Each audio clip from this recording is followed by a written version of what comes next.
Hai semuanya.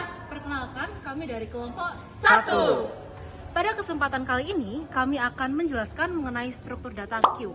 Tapi sebelum itu, kita kenalan dulu nggak sih sama anggota-anggotanya? Perkenalkan, nama saya Candice. Perkenalkan, nama saya Albert. Saya Karisa dan ini Aileen.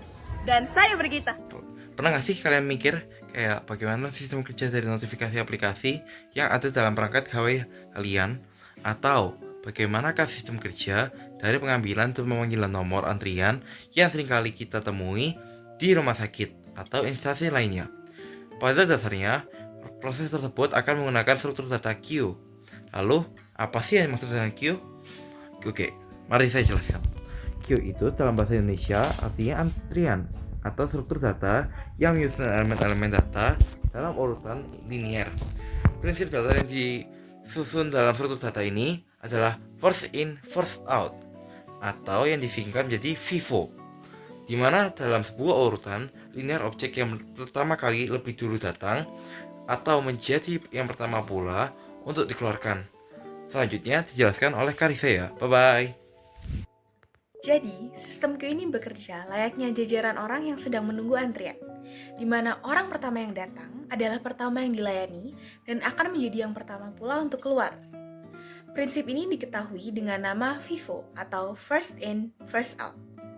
Selain itu, pada struktur data ini, urutan pertama atau data yang akan dikeluarkan disebut sebagai front atau head, sedangkan data yang ada di urutan terakhir atau data yang baru saja ditambahkan disebut sebagai back, rear, atau tail.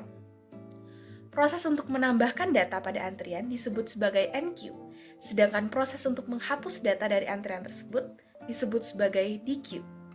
Nah, selain memahami apa itu struktur data Q, perlu juga kita mengetahui fungsi dari Q. Salah satu fungsi utamanya adalah untuk mengatur dan mengelola antrian tugas atau sistem operasi secara efisien, di mana dalam sistem komputasi, Q digunakan untuk menangani tugas-tugas seperti penjadwalan proses, antrian pesan, dan manajemen sumber daya. Q sendiri diklasifikasikan menjadi dua, yaitu yang pertama berdasarkan cara implementasinya dan yang kedua berdasarkan penggunaannya. Klasifikasinya berdasarkan cara implementasi terbagi lagi menjadi dua, yaitu yang pertama linear atau simple Q, yang berarti elemen-elemen data disusun dalam barisan linear dan penambahan serta penghapusan elemen hanya terjadi pada dua ujung barisan tersebut. Yang kedua disebut sebagai circular Q, di mana jenis ini mirip dengan jenis linear, tetapi kedua ujung barisan tersebut saling terhubung satu sama lain sehingga menciptakan struktur antrian yang berputar. Selanjutnya, berdasarkan penggunaannya, klasifikasi ini terbagi menjadi dua juga, yaitu yang pertama, priority queue, di mana setiap elemen memiliki prioritas tertentu, sehingga elemen dengan prioritas tertinggi akan diambil terlebih dahulu. Yang kedua, yaitu double-ended queue, yang berarti suatu elemen dapat ditambahkan atau dihapuskan dari kedua ujung antrian.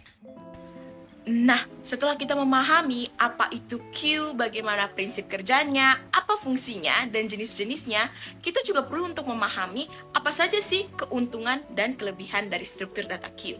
Jadi, struktur data Q itu memiliki beberapa keuntungan. Salah satu di antaranya adalah dapat memudahkan seseorang dalam mengolah data agar menjadi lebih efisien dan mudah, terutama untuk data-data yang berskala besar.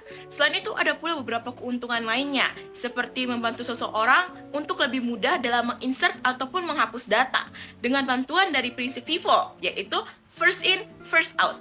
Dan tidak hanya itu, struktur data Q juga dapat membantu seseorang dalam menangani tugas berdasarkan urutan kedatangannya.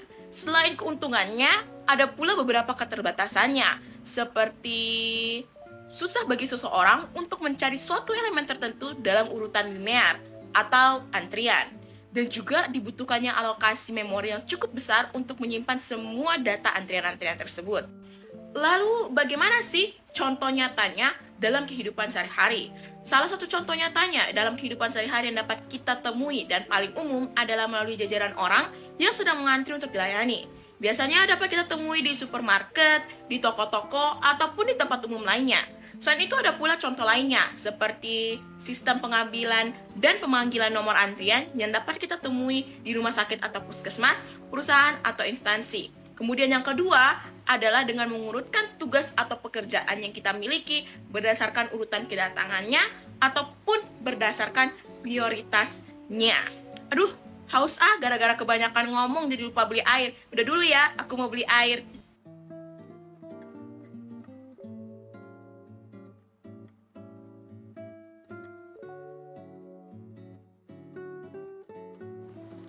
Nah, selain penerapannya dalam kehidupan sehari-hari, struktur data queue juga dapat ditemukan penerapannya dalam aspek pemrograman. Contohnya seperti pemrosesan tugas pada sistem operasi, sekuens ketikan pada keyboard, kemudian saat sumber daya akan dibagikan dengan banyak sistem, seperti penjadwalan CPU atau penjadwalan disk, dan contoh lainnya. Oleh karena itu, dapat kita lihat contoh implementasi sederhana dari antrian pelanggan yang menggunakan struktur data queue pada bahasa pemrograman Python. Pada contoh di atas, dibuatnya class queue dengan setiap metodenya seperti enqueue, yang berarti menambahkan elemen ke dalam antrian, dequeue, yang berarti mengambil elemen dari antrian, is_empty, yang berarti memeriksa apakah antrian kosong, dan size, yang berarti mendapatkan ukuran antrian.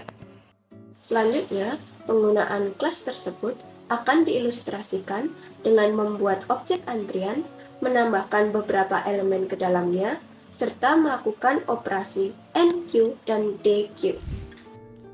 Melalui struktur data queue yang telah disampaikan sebelumnya, dapat kita pahami bahwa struktur data ini mampu mengoptimalkan kinerja dan efisiensi dari penggunaan suatu aplikasi, serta juga dapat mempermudah seseorang dalam mengolah setiap data yang ada.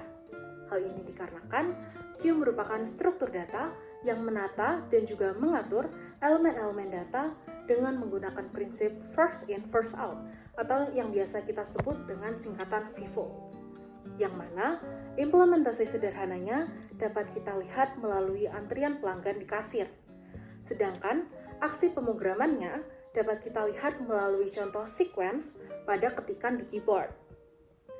Namun, meskipun begitu, tentunya struktur data queue ini juga memiliki beberapa kekurangan ataupun keterbatasan.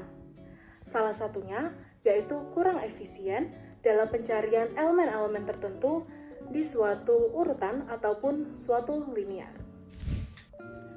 Sekian penjelasan dari kelompok kami. Kami ucapkan Terima kasih.